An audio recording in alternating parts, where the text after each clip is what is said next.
Welcome to Strangeville. Welcome to the channel. My name is Kevin Strange, 20-year veteran of the underground. I'm a cartoonist, novelist, independent filmmaker. I am here today to share my love of franchise tie-in comic books, apparently, with you. We're going to cover this awesome Hellraiser adaptation from the master of horror, Clive Barker. Boom Studios brings us one hell of a story, pun intended. I don't think my intro worked. I think it got completely hung up. Let's play that intro again.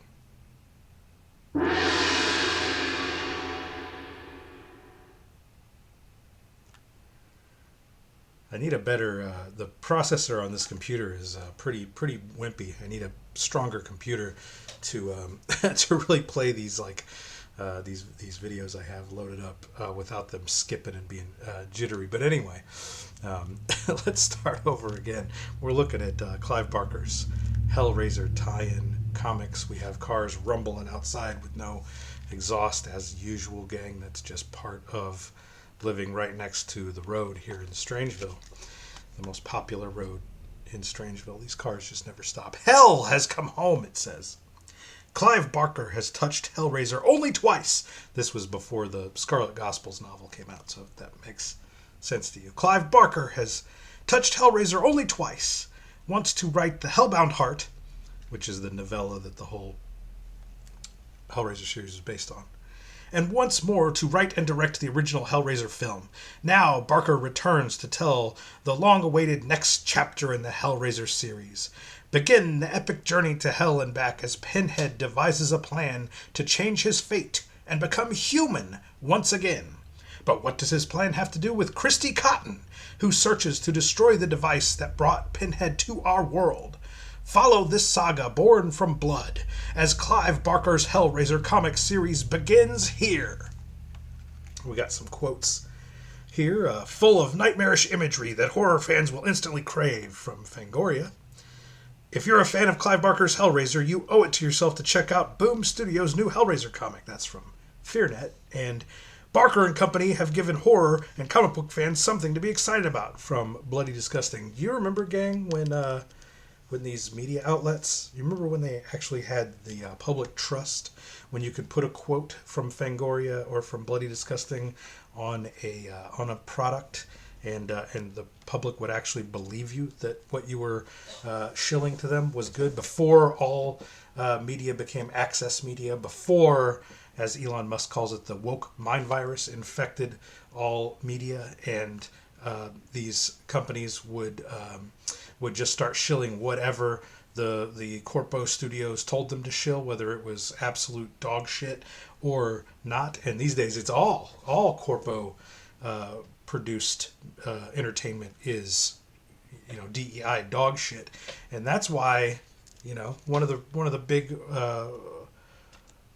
reasons why I started doing this channel the way I'm doing it now with the daily comic book reviews. One of the big reasons that I'm doing this is to go back and look at these comic books that were made in an era before the woke mind virus took over, before everything was turned black and gay and female, only for the purposes of being black and gay and female, as Clive Barker himself is a big gay man. And so, I have no... I have no prejudices against those things. My problem is that the DEI and the woke mind virus supersede all storytelling. The hiring practices of the studios and the comic book companies, it is DEI above all else. They don't care if the people they hire can write. They don't care if the people they hire can draw. The only thing they care about is that they're black or female or gay.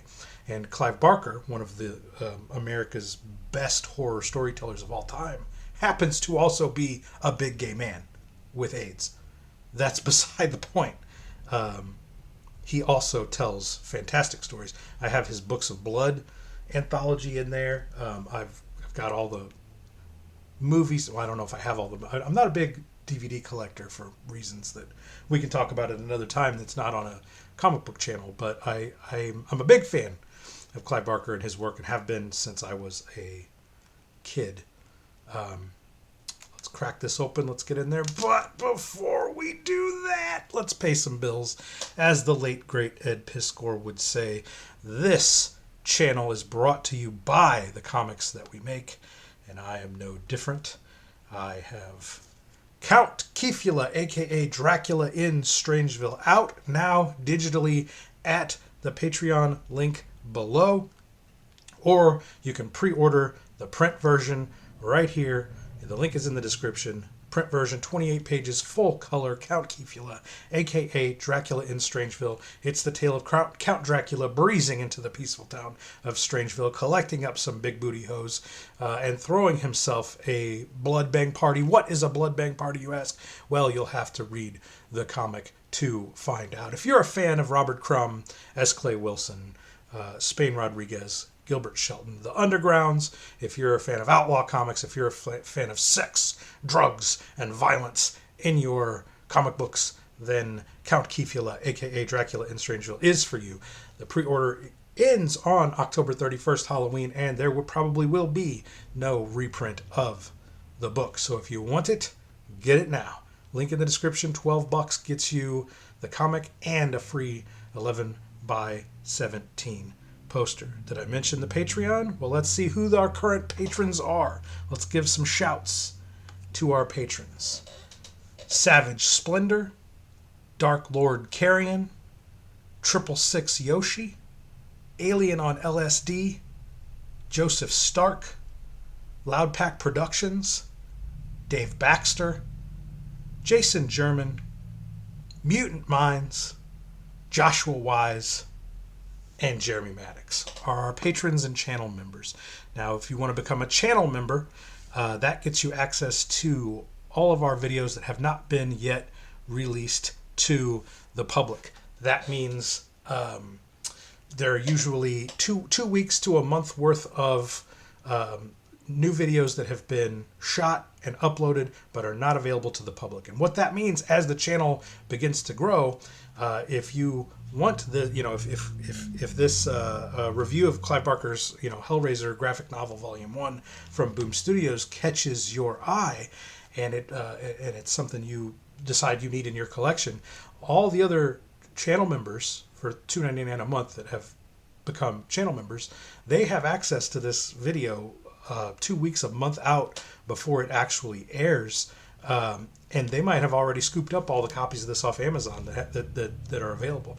Ed Piskor used to call that the cartoonist or the kayfabe effect, and I guess we'll call that the Strangeville effect here on this channel. So if you don't want to get asked out and miss out on picking up these comics, become a channel member. And if you decide to become a patron, for $3 a month, you get access to 20 years of my comics, novels, and feature films. Yes, I make movies. I also write prose novels, and I have a shitload of comic books up there on the Patreon. And you get access to all of that for only $3 a month. Consider becoming a patron. Gang, get your name shouted out here on the channel every video. And we are just over 100 subscribers away from hitting that goal of 1,000 subscribers that will drag us out of small channel hell and get us to become a fully monetized channel. Once that happens, once we hit that 1,000 subscribers, I'm going to make my graphic novel, Kevin Strange's Space Worms, 164 pages, much larger in size than the Hellraiser book we're about to take a look at today. I'm going to make this free to download on the Patreon for an entire month. Once we hit that 1,000 subscribers, only just barely over 100. We're like 114 subscribers away from hitting that 1,000 subscriber goal as of the recording of this video. So that costs you nothing. Go ahead and hit the subscribe button. Now let's get into some Hellraiser, gang. Enough of the bill paying. We paid all the bills. Bills are paid. Let's talk about Hellraiser. This is, so I believe this goes much further, maybe 4 volumes, but I have the first 2 volumes of the Hellraiser series by Clive Barker. We're just going to go over number 1 today, and this is called this series is called Pursuit of the Flesh. We got this nice end paper of the Lament configuration, I believe it's called. Roast me in the comments if I'm wrong about that. I'm a big Clive Barker fan. I called the puzzle box the wrong name. I don't think I did. I think it's the Lament configuration. These fucking chains, man. They use the shit out of these chains in this comic book. So Clive Barker has been accused for 10, 15, 20 years now of being so shriveled up with the AIDS that he can't write anything. And so he's always got these like backup writers. I don't know how much he actually does. I did see him at a convention maybe 12, 13, 14 years ago, and he was very hoarse. He could barely talk. He seemed very frail. People were saying he was on his deathbed. He still ain't dead. As of the recording of this video, Clive Barker's still kicking, so I have no idea the validity of the accusations that these co-writers or ghostwriters do the heavy lifting on this stuff. Christopher Monfette is his co-writer on this series. Art by Leonardo Mancho and Stephen Thompson. And then we got some colorists, some letterers, and let's get into it. I'm gonna read through the whole prelude because this is another one of those instances, gang, where they just can't help themselves. If you're gonna have, because Hellraiser is one of the few properties. So 99 point. Oh, I also want to go over. Don't let me forget, gang. Don't let me forget to go over this crazy Clive Barker Pinhead comic from Epic Comics. This is has nothing, like Clive Barker didn't write any of this. This is from 1994, and this is wild. This is like it's not from Marvel Comics, but imagine if it was like the Marvel Comics version of Hellraiser. This is crazy. We gotta take a little flip through, just a quick flip through of that before we wrap up here today. In fact, I'm going to put it just under, because we're not going to go over Volume 2 on this episode. We're going to do another episode on Volume 2, so I'm going to put this here. But 99% of Hollywood, coincidentally, are Jewish. 99% of the filmmakers and producers and studio heads and actors and actresses, 90, let's be charitable, 90% are Jewish, and they tend to create either secular, so about 95% of the output of Hollywood is secular, non-religious in any capacity whatsoever. Religion is not discussed or talked about in most Hollywood productions in the modern day. The 5% that are discussed are anti-Christian in nature. Hellraiser, by its again, Clive Barker might be a big gay man with AIDS, and he might attack the Christian church, the Catholic Church in general, and Hellraiser itself might be a condemnation of religion.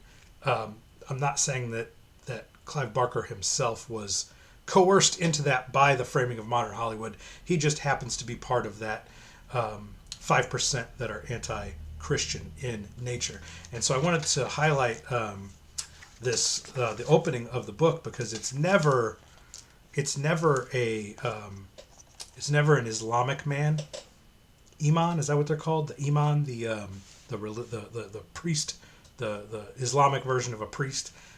They never question their faith, and I'm talking in the framing of like Western storytelling. The Islamic preachers never question their faith. They are never hypocrites in that they preach one thing through their holy book and then act hypocritically in the opposite direction.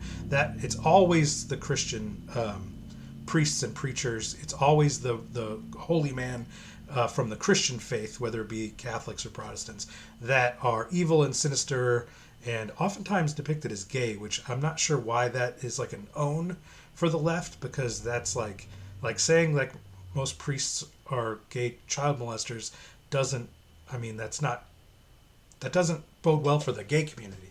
That's a self-own in my, because those guys are going to be, left wing in nature and in their sensibilities, in their morals, and in their convictions, and then they molest little boys. I mean, it's just I don't understand the traditional liberal value like thinking when it comes to storytelling, and it's pervasive throughout Western storytelling, especially in the last 20 years. And I just like to point it out. So we're going to go through. They couldn't, Clive Barker couldn't help himself and had to throw shade at the Christians, and we're going to read through that here in the really cool prologue here. It's a really cool setup and really shows Pinhead just being a badass. So after years of ceaseless noise, of men crying out for someone to save them, someone to bless them, someone to redeem them, the penitentiary was finally about to fall silent. The prisoners were being transferred, and the last remaining man on death row was about to be executed. "What's your name, sinner?" "William Boyle, and I ain't no sinner." "Then how is it you're on death row?" "I don't know, Father. How is it a man of the cloth is getting ready to fry me?" "We all do what the good Lord bids us to do. You strangled innocent children with your own hands, while I offer the flesh of Christ with mine. I placed a little puzzle box in your hands. If you can solve it, Boyle, there may be hope for you yet." Of course, it's the Hellraiser Lament Configuration puzzle box. Click. What is it? I hear bells. It's opening. You can see a reflection in the priest's eyes of the box opening. "There's a fire burning in my brain! Priest, are you there? Make it stop! Christ in heaven, put me out of my misery, I beg you!" "Not a good way to die, but are there any?" "Plenty." And fucking Pinhead shows up and he's looking all fucking crazy. "Plenty. Asleep? In coitus, of course." Hang on, let me get my my Pinhead voice going here. What does he say? What's his catchphrase in the movies? I can't remember. What is it? Something about the flesh. He says it all the time. Anyway. "Plenty. Asleep? In coitus, of course. Or like this fellow, Boyle, innocent."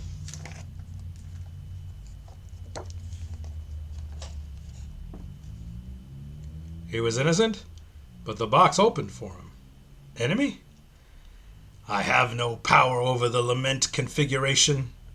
I do not rule in hell. I am merely a servant, who on occasion draws some little satisfaction from besting the enemy." Enemy? "I speak of men with their dirty, narrow hearts, who will do anything to see one of their own suffer." I once, Bradley, what is his fucking first name? Doug Bradley, the guy who plays Pinhead in the movies. I was at a convention one time and ended up in a urinal pissing next to him. And I was like, man, I never thought I'd be pissing next to Pinhead. And he said something fucking cool, and I can't remember what it was, but it was something like just keep looking at your own dick and you'll be all right, or something like that. It was awesome. "Let me show you." And then Pinhead shoots the fucking chains and hits the priest with them. Ah! Oh Christ, the pain! Look at the look on his face in that last panel here. "Help me, somebody, anybody." "Yea, through I walk through the valley of the shadow of death." So now, Pinhead's gonna read from the Bible because these guys can't help themselves.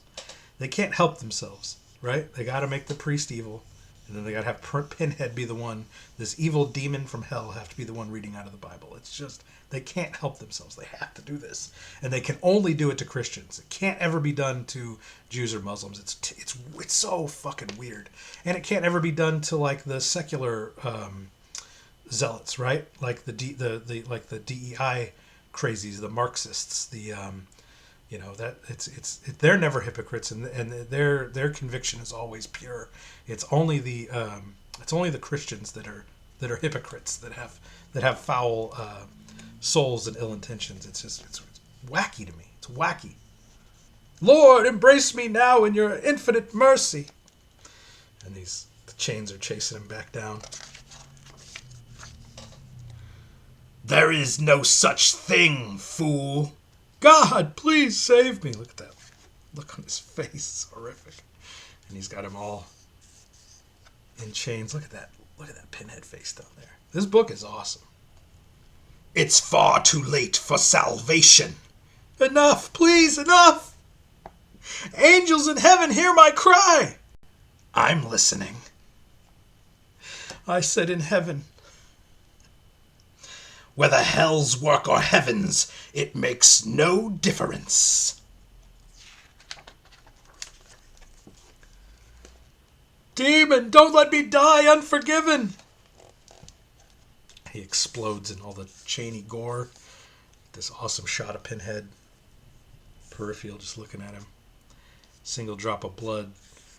Reflection of Pinhead in this gore and blood here. How it all drains away. The blue goes to red, the red to black, and the bell tolling, tolling in the darkness. And so that's our intro here to Hellraiser. I'm going to go through some more. I don't want to make this episode too long, and I don't want to give away too much, but we've got to get into like the meat of what this story's about. This story's about Pinhead has tired of being the Hell Priest, the demon Hell Priest in the labyrinth, working for Leviathan, and he wants to be human again. And he cooks up this story, and at the same time, Christy Cotton, the survivor, the final girl, the survivor of the Hellraiser movie, she ends up being this like Cenobite buster, where she gets this group of friends together, and they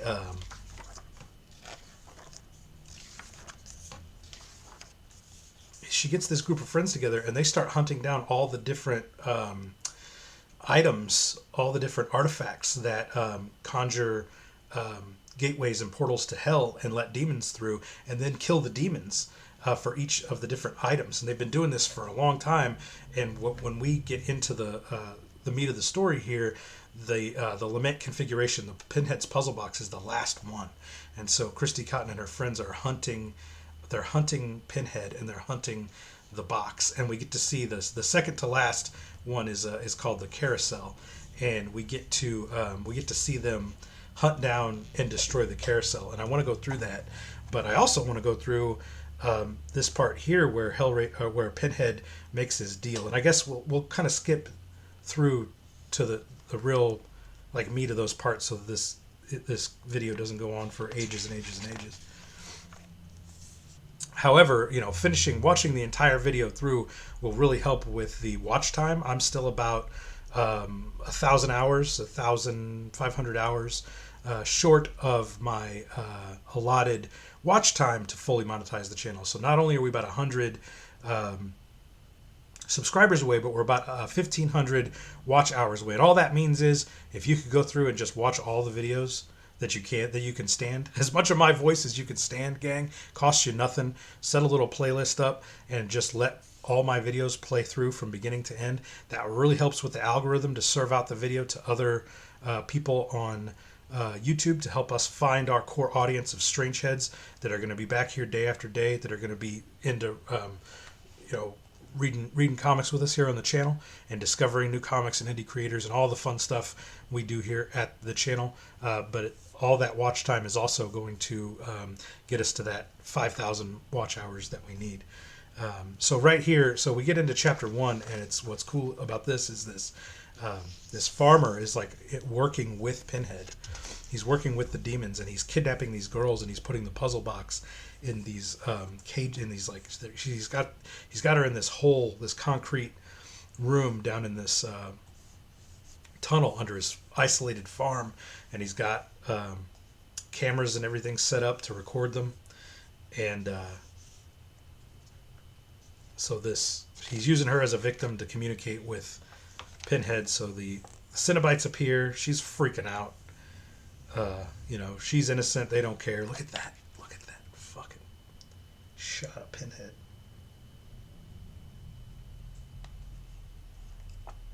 And then she gets gutted by the chains, of course, that come out of the box. You know how this works. And they start talking to him about, I require a new arrangement. I require something greater. Yes, your lordship. And the lady and the page. And they, he's just cleaning up the mess after he comes into contact. And then here's the labyrinth, and that's Leviathan. And look at that crazy looking gargoyle statue. And then all of the labyrinth below, more statues, all that blood. Leviathan. Awesome stuff. And so this is where, I forget what her name is, but this is the chick that hangs out with Pinhead. They're having a conversation about Christy Cotton, getting close and all this stuff. And he's, Pinhead doesn't care because he wants to have a conversation. He wants to declare to Leviathan that he wants to be human again. So we're going to go through that little section because I think that's really cool. Then I'm going to go to that demon hunting scene, and then we're going to get out of here.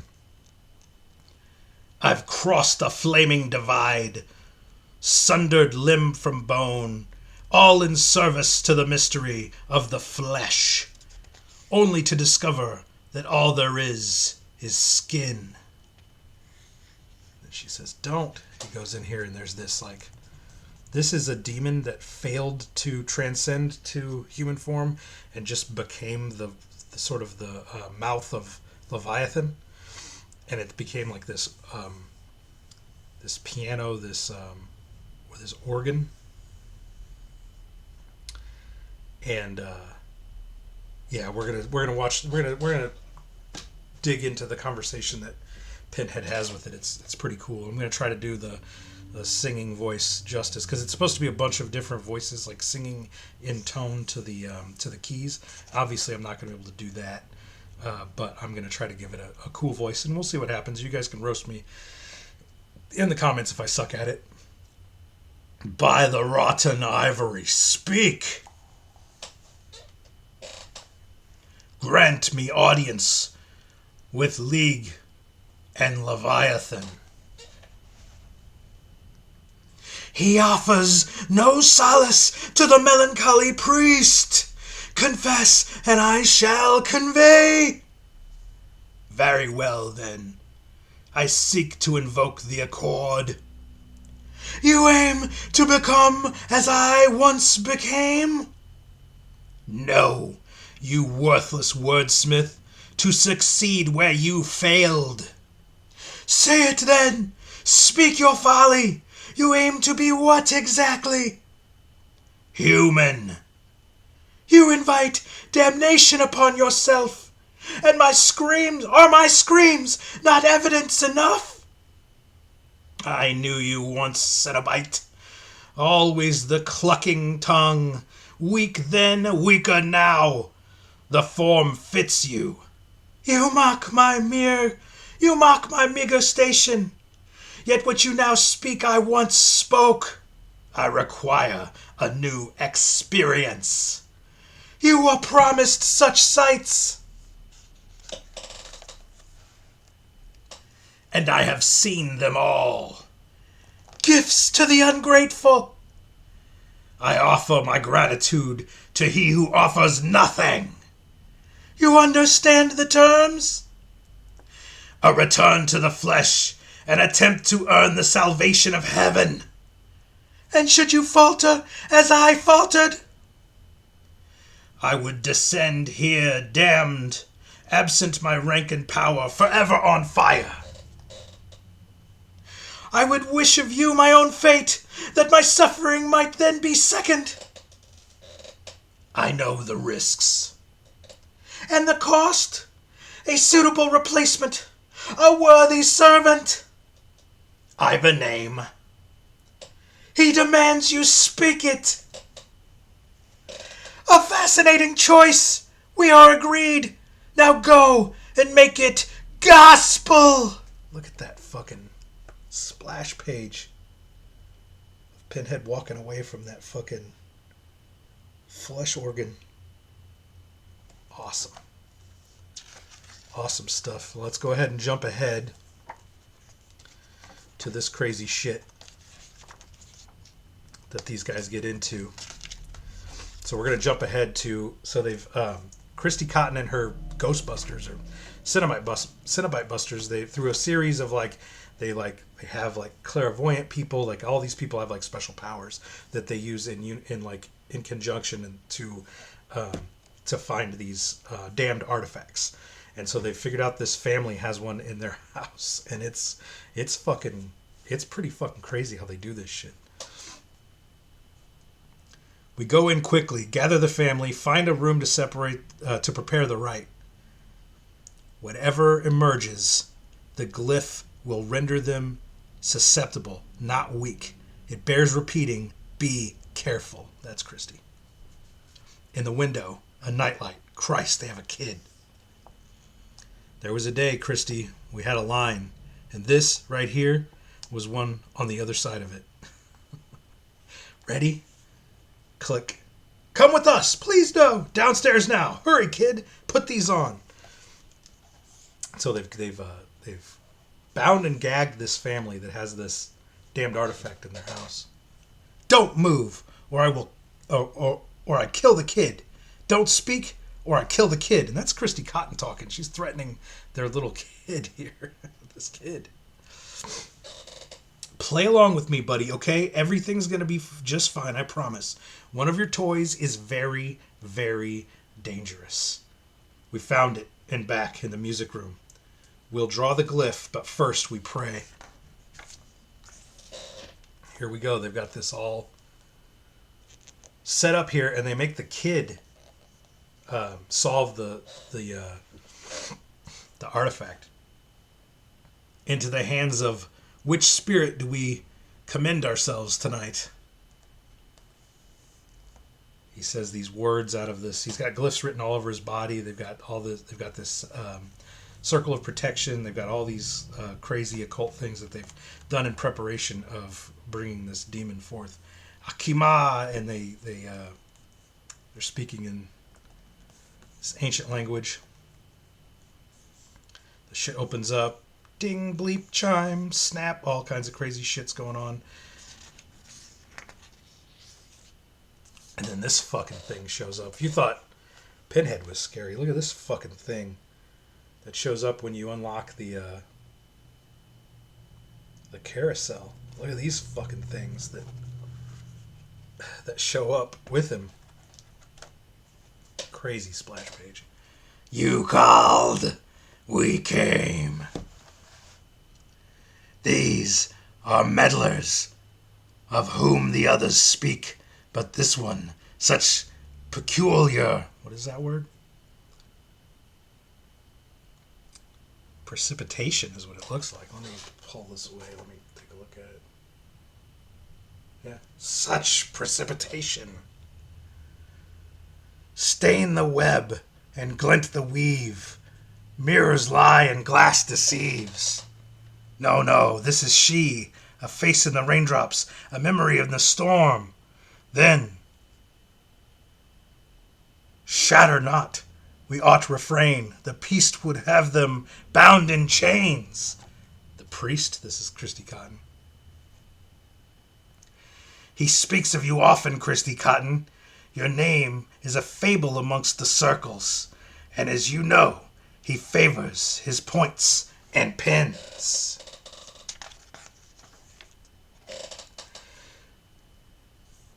And he shoots some of those chains and hooks out there at Christy. She gets out of the way. It hits her friend. This might be her husband. There's a little backstory that I skipped over in the back there. She jumps out of the way. Everybody's jumping out of the way of the chains. This thing's got this chick that hangs out with them. Christy, blam, shoots it. She drops the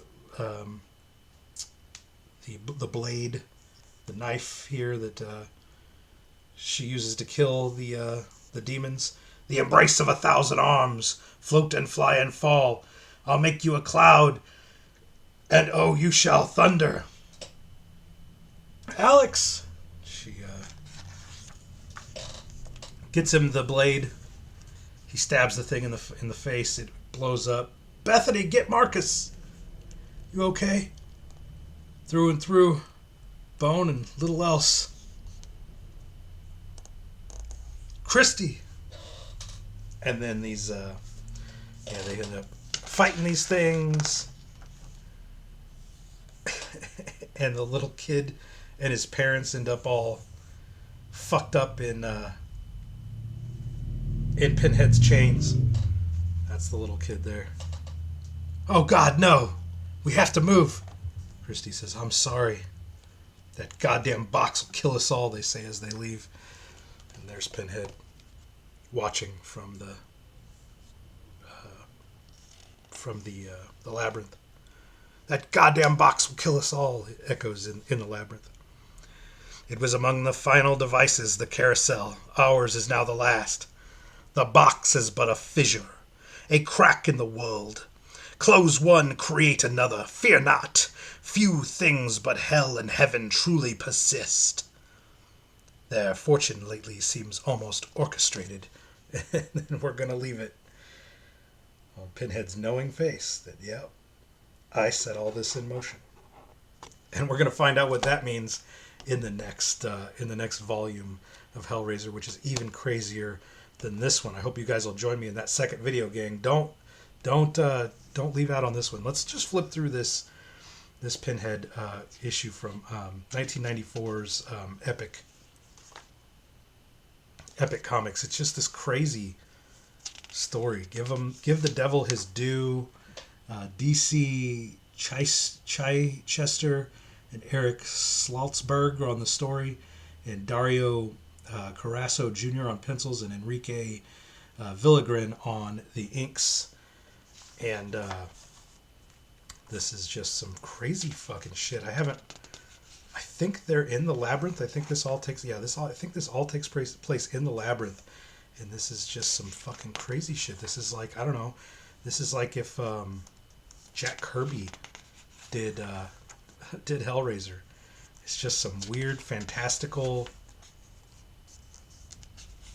shit involving the lore of Clive Barker's Hellraiser.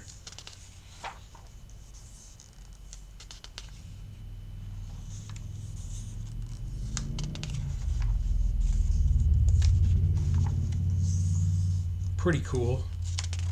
Not nearly as cool as what we just went through, but I don't know. It's just weird shit. It's fucking guns, blue people. I don't know. These are like damned souls that got loose. Here's some Pinhead for you.